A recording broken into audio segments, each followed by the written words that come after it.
তোমার উপর আমি রেগে আছি, কথা বলবো না তোমার সাথে, কিছুতেই কথা বলবো না।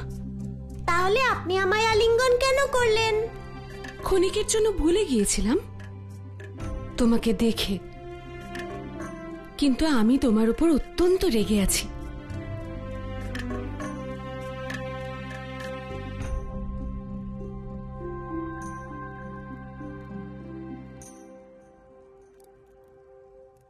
মহারাজ দশরথ এবং সকল মহারানীকে সুমেরুর মহারানী অঞ্জনীর প্রণাম। প্রণাম। প্রণাম। অযোধ্যায় আপনাকে স্বাগত জানাই। এক্ষুনি তো মাতা আমার উপর ক্রুদ্ধ ছিলেন, আর এখন সবার সাথে হেসে কথা বলছেন। দেবী অঞ্জনী, আসুন, আমি আপনার কক্ষ দেখিয়ে দিচ্ছি। আপনি কিছুক্ষণ বিশ্রাম করুন।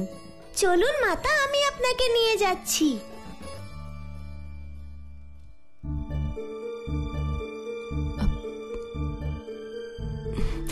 ছাড়ো, আসুন, চলুন।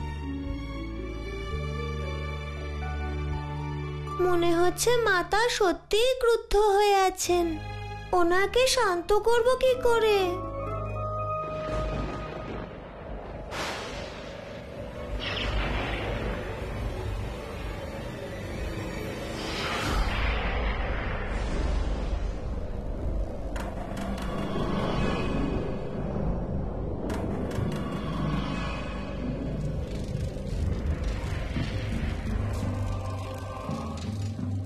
প্রণাম মাতা।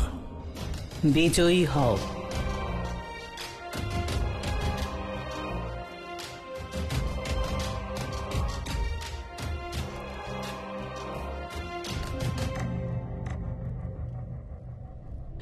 যে কার্যের জন্য তুমি অযোধ্যা গিয়েছিলে আমার বিশ্বাস তা অবশ্যই সম্পূর্ণ করেছ। যে নর তোমায় বিনাশের অভিশাপ দিয়েছিল তার বিনাশ হয়েছে তো? মাতা, প্রথমেই তো আমাকে আপনার আশঙ্কা দূর করতে হবে। তোমার জন্য আমি চিন্তিত। আমার চিন্তা করবেন না। আপনাকে কি করে বিশ্বাস করাই যে সমস্ত সৃষ্টিতে এমন কেউ নেই, না কোনো নর, না কোনো দেবতা, না অন্য কেউ, যে সর্বশক্তিমান রাবণের তেজের মুখোমুখি হতে পারে। আর হ্যাঁ, আমার বিধাতা হবার পথে যে একমাত্র প্রশ্ন চিহ্ন ছিল তাও মুছে গেছে।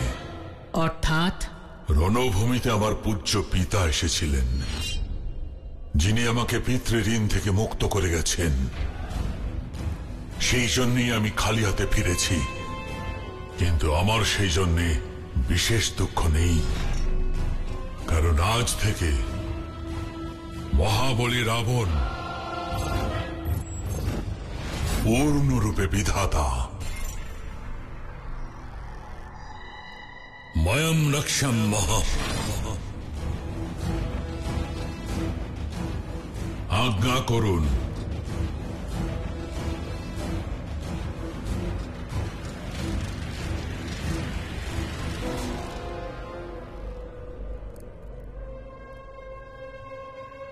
এ কি করে সম্ভব? স্বামী তো কারাগারে বন্দী।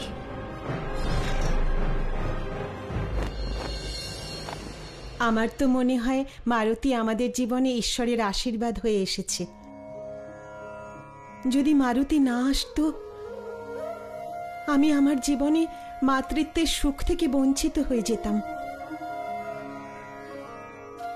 এই কারণে আমি আর এর সাথে সাথে অযোধ্যার সকলে মারুতির কাছে ঋণী। দেখলেন মাতা, আমি বলেছিলাম না যে আমার অযোধ্যায় আসা কত আবশ্যক? রাজমাতা, কৃপা করে আপনিই বলুন মাতাকে, এখানে অনেক কার্য ছিল।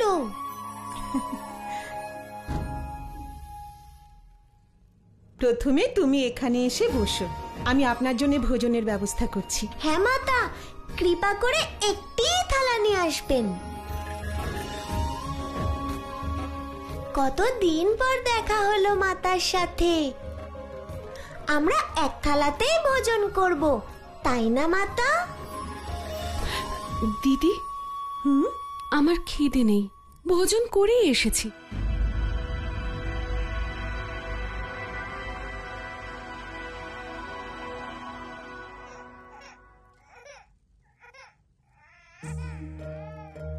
মনে হয় রাম জেগে গেছে। আমি এক্ষুনি আসছি। ঠিক আছে।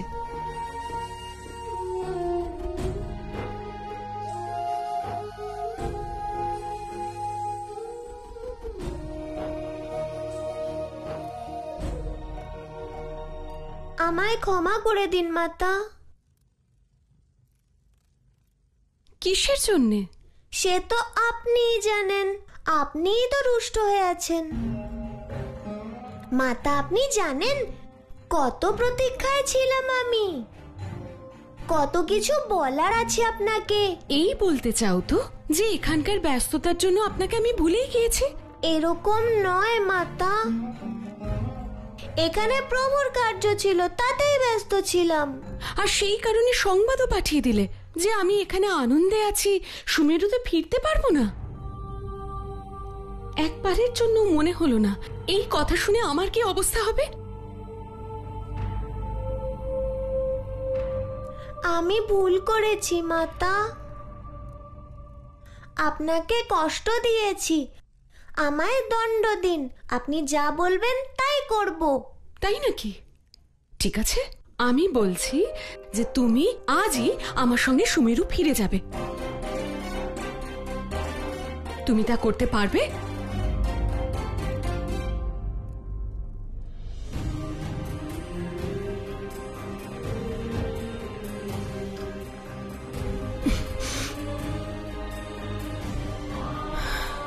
মাতা, এ কি আদেশ দিলেন? প্রভুকে এখানে একা রেখে চলে যাব?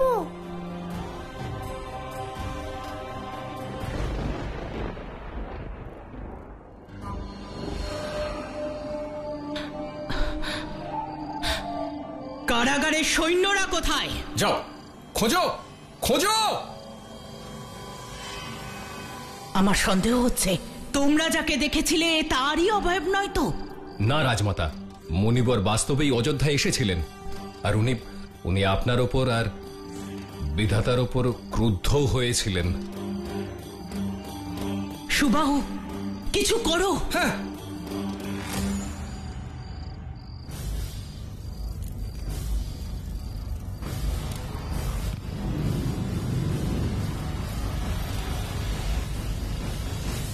এখানে তো কেউ নেই রাজমাতা। উনি কারাগার থেকে বেরোলেন কি করে?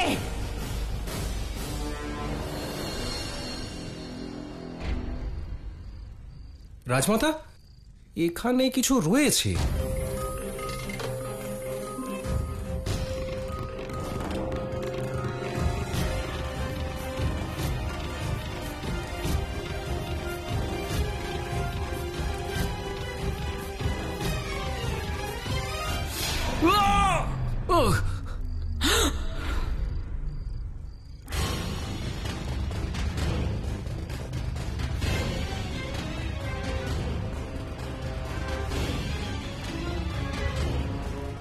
এ আবার কেমন মায়া?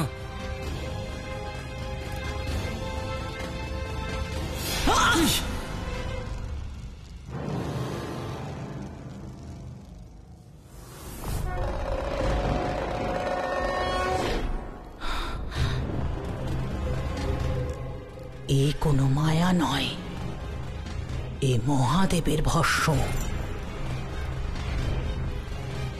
মহাদেবের ভস্য, অর্থাৎ এ মহাদেবের পদচিহ্ন। এই মহাদেবের পদচিহ্ন। মহাদেব? মহাদেব এখানে এসেছিলেন?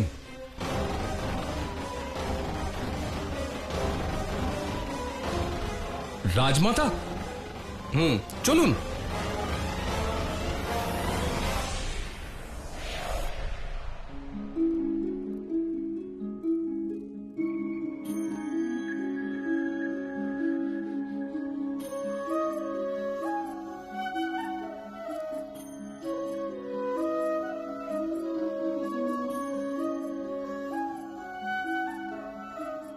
আমি তো ধর্ম সংকটে পড়েছি প্রভু।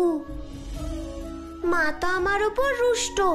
ওনার সাথে যদি সুমেরু না যাই তাহলে আমায় ক্ষমা করবেন না। মাতাকে দুঃখ দিতে পারবো না, আবার আমি আপনাকেও ছেড়ে যেতে পারবো না। আপনি বলে দিন প্রভু, কি করব? এত প্রতীক্ষার পর আপনাকে পেয়েছি আমি, আপনাকে ছেড়ে আমি যাই কি করে?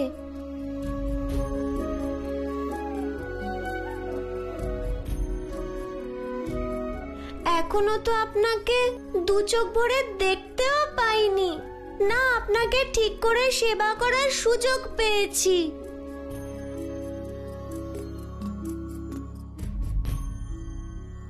না প্রভু, এ সম্ভব নয়।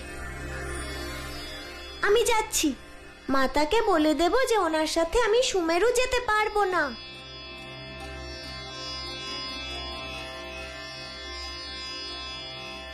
হনুমান,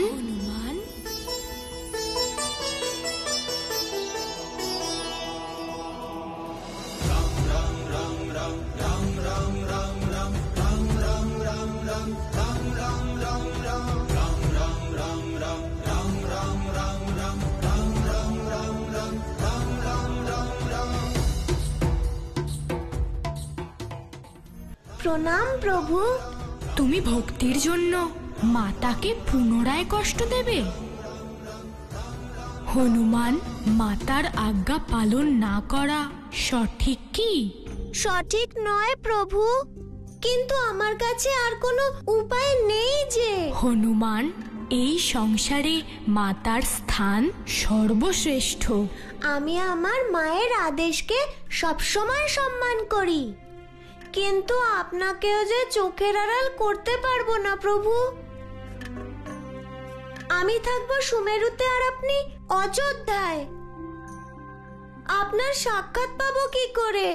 যেভাবে এখন পাচ্ছ। অর্থাৎ? হনুমান, তুমি ছাড়া কি অন্য কেউ আর আমার এই বাল্যরূপের দর্শন পায়? সবার কাছে তো আপনি শিশু। হনুমান, তুমি ছাড়া কেন কেউ আর আমায় দেখতে পায় না? কারণ তুমি আমায় এই রূপে কল্পনা করেছ। তোমার কল্পনা করা এই রূপ শাশ্বত। আমি ঠিক বুঝতে পারলাম না প্রভু। হনুমান, তুমি সাংসারিক দৃষ্টিতে আমায় দেখো না, বরং অন্তর্মনের দৃষ্টিতে দেখো, কারণ আমি ওখানেই থাকি, তোমার মনে।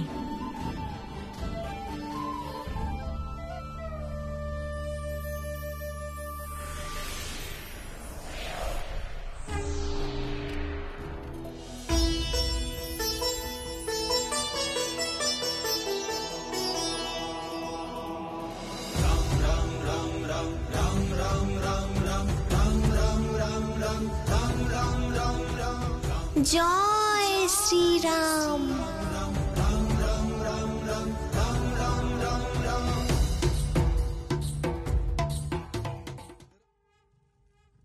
আমি সব বুঝেছি প্রভু।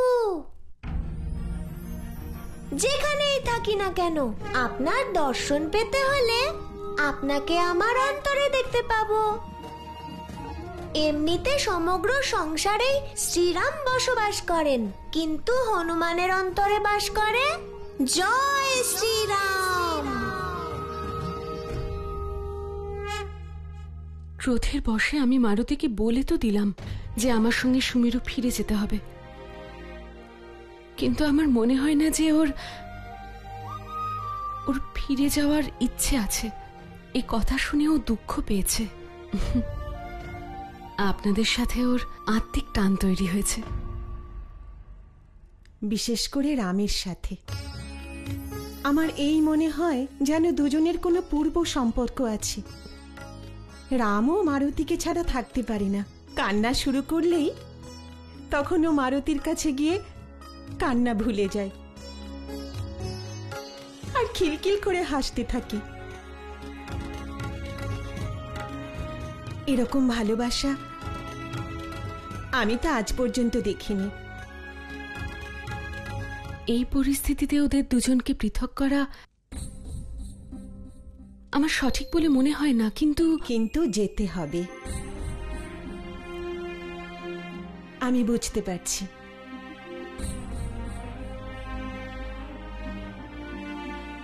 আমি আজ পর্যন্ত মারুতিকে কোনো কাজ করতে বাধ্য করিনি। হে প্রভু, অদ্ভুত পরিস্থিতি।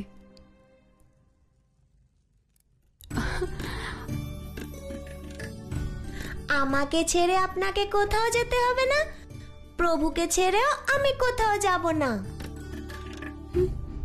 কিন্তু কেমন করে হবে? তা এভাবে যে প্রভু আমার সাথে সুমেরু যাবেন।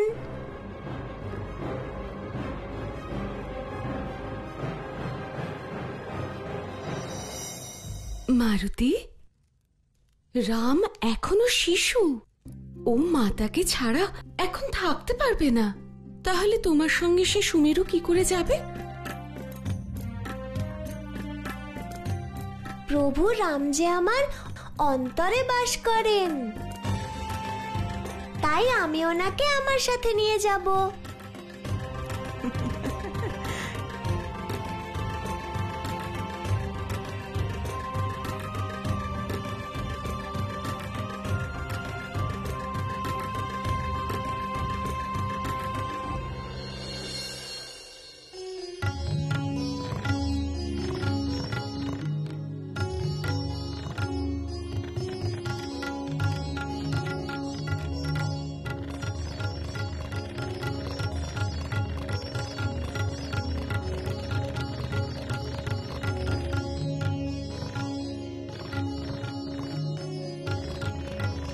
কি বলছে আপনার গণনা? মহাপণ্ডিত রাবণ, এই শুভ মুহূর্ত অত্যন্ত গুরুত্বপূর্ণ, যা এই সংকেত দিচ্ছে যে রাক্ষসরাজ রাবণ পূর্ণ বিধাতা হয়ে গেছেন।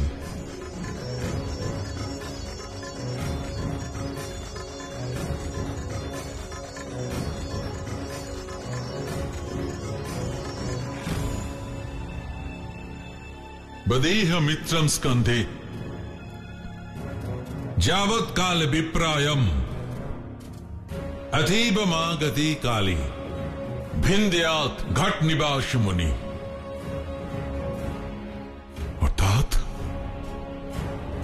অর্থাৎ যখন সময় আমাদের প্রতিকূল, তখন শত্রুকে আমাদের স্কন্ধে তুলে নেওয়া উচিত, আর অনুকূল সময় এলে ওই শত্রুকে এমন ভাবে বিনাশ করতে হবে যেমন পাথরের উপর কলসকে ভঙ্গ করা হয়। এই সময় আমাদের পক্ষে অনুকূল, তাই যে কোনো পরিস্থিতিতে এই বিজয় যাত্রা থামানো উচিত হবে না।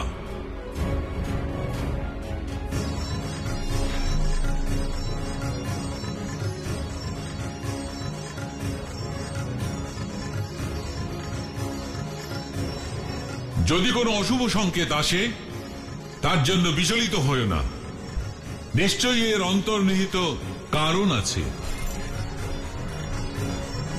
লঙ্কেশ, লঙ্কেশ!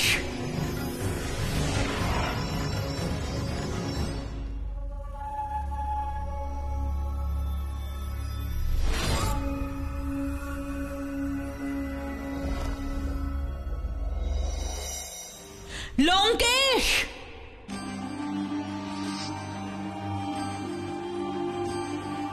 এবার কি সুসংবাদ এনেছেন মাতা?